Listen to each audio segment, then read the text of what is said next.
अब 2030 तक भारत को मिलता रहेगा सस्ता रूसी तेल। सरकार ने तैयार किया एक ऐसा अभेद्य सुरक्षा कवच। दुनिया भर में जंग का शोर, समुद्र में बढ़ता तनाव और फिर से मंडराता पेट्रोल डीजल की किल्लत का खतरा। क्या बंद हो जाएगा स्ट्रेट ऑफ हॉर्मुज का रास्ता? जब पूरी दुनिया कच्चे तेल की सप्लाई को लेकर डरी हुई है, तब भारत ने चल दिया है एक ऐसा मास्टर स्ट्रोक जिसने पश्चिमी देशों की नींद उड़ा दी है। आखिर क्या है भारत की ये तेल कूटनीति और कैसे रूस के साथ मिलकर हमने खेल को पूरी तरह पलट दिया है? आज चलिए विस्तार से समझते हैं। दोस्तों, आज के समय में कच्चे तेल की सप्लाई पर संकट के बादल साफ देखे जा सकते हैं।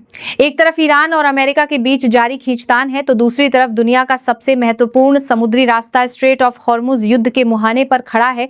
यहाँ के बादल चार्ज वही संकरा रास्ता है जहाँ से खाड़ी देशों का सबसे ज्यादा तेल गुजरता है। अगर यहाँ नाकेबंदी होती है तो पूरी दुनिया में तेल के लिए हाहाकार मचता है। अब भारत दुनिया का तीसरा सबसे बड़ा तेल आयातक देश है और अपनी ऊर्जा जरूरतों के लिए काफी हद तक दूसरे देशों पर निर्भर है। ऐसे में किसी भी संकट का सीधा असर हमारी जेब पर यानी पेट्रोल डीजल की कीमतों पर पड़ता है। इसी खतरे को भांपते हुए भारत आश्रम मेले की सरकार के डायरेक्टरेट जनरल ऑफ शिपिंग ने एक बड़ा फैसला लिया है। भारत ने रूसी तेल लाने वाले जहाजों के लिए बीमा कंपनियों की संख्या को बढ़ा दिया है ताकि पश्चिमी देशों के प्रतिबंधों या खाड़ी देशों के तनाव का हमारे देश पर कोई असर न पड़े। अब आप सोच रहे होंगे कि आखिर ये बीमा या इंश्योरेंस कंपनियों का तेल से क्या लेना देना। तो आपको बता दें कि अंतर्राष्ट्रीय समुद्र में तेल के बड़े जहाजों को चलाने के लिए P&I कवर यानी प्रोटेक्शन एंड इंडेमनिटी बीमा की जरूरत होती है। जब पश्चिमी देशों ने रूस पर प्रतिबंध लगाए तो यूरोपीय बीमा कंपनियों ने रूसी तेल ले जाने वाले जहाजों से हाथ खींच लिए।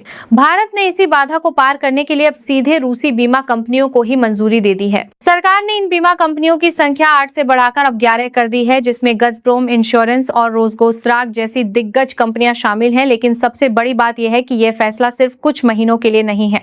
भारत ने 2030 तक का एक लंबा और सुरक्षित प्लान तैयार किया है। VSK, सोगाजस और अल्फा स्ट्राकोवानी जैसी रूसी कंपनियों को अगले 6 सालों तक काम करने की अनुमति मिल गई है। इसका सीधा सा मतलब यह है कि साल 2030 तक भारत को रूसी तेल के भारत से नाम करने की अनुमति मिल गई है। इसके 2030 तक साल 2030 तक काम करने की टैंकरों के लिए किसी तीसरे देश की मिन्नतें नहीं करनी पड़ेगी और सप्लाई बिना किसी रुकावट के जारी रहेगी। भारत की ये रणनीति सिर्फ रूस तक सीमित नहीं है। सप्लाई में विविधता लाने के लिए दुबई स्थित Islamic protection and indemnity club को भी मंजूरी दी गई है ताकि विकल्पों की कोई कमी न रहे। इस पूरी तेल कूटनीति का सबसे बड़ा फायदा यह है कि भविष्य देखने को मिला है और आज आपको इसके लिए थ्रू में अगर वैश्विक संकट गहराता भी है तब भी हमारी इकोनॉमी की रफ्तार थमेगी नहीं। रूस से मिलने वाले सस्ते तेल की निर्बाध सप्लाई सुनिश्चित करके भारत ने एक ऐसा मजबूत सुरक्षा कवच तैयार कर लिया है जो अंतर्राष्ट्रीय राजनीति की अनिश्चितताओं से लड़ने में सक्षम है। अब चाहे खाड़ी देशों में जंग छिड़े या पश्चिमी देश नए प्रतिबंध नार लगाएं, भारत का रूसी तेल का खेल अब पूरी तरह सुरक्षित है। इससे न केवल आम जनता को महंगे पेट्रोल से राहत मिलने की उम्मीद है बल्कि देश की ऊर्जा सुरक्षा भी मजबूत हुई है। तो दोस्तों, भारत सरकार का ये दूरदर्शी कदम आपको कैसा लगा? क्या आपको लगता है कि 2030 तक का ये प्लान हमें ऊर्जा के क्षेत्र में वाकई आत्मनिर्भर बना पाएगा? अपनी राय कमेंट बॉक्स में जरूर बताएं। अगर आपको ये जानकारी महत्वपूर्ण लगी हो तो इस वीडियो को लाइक करें और अपने दोस्तों के साथ शेयर करना ना भूलें। देश और दुनिया की ऐसी ही महत्वपूर्ण खबरों और उनके पीछे के सटीक विश्लेषण के लिए हमारे चैनल को सब्सक्राइब जरूर करें। धन्यवाद।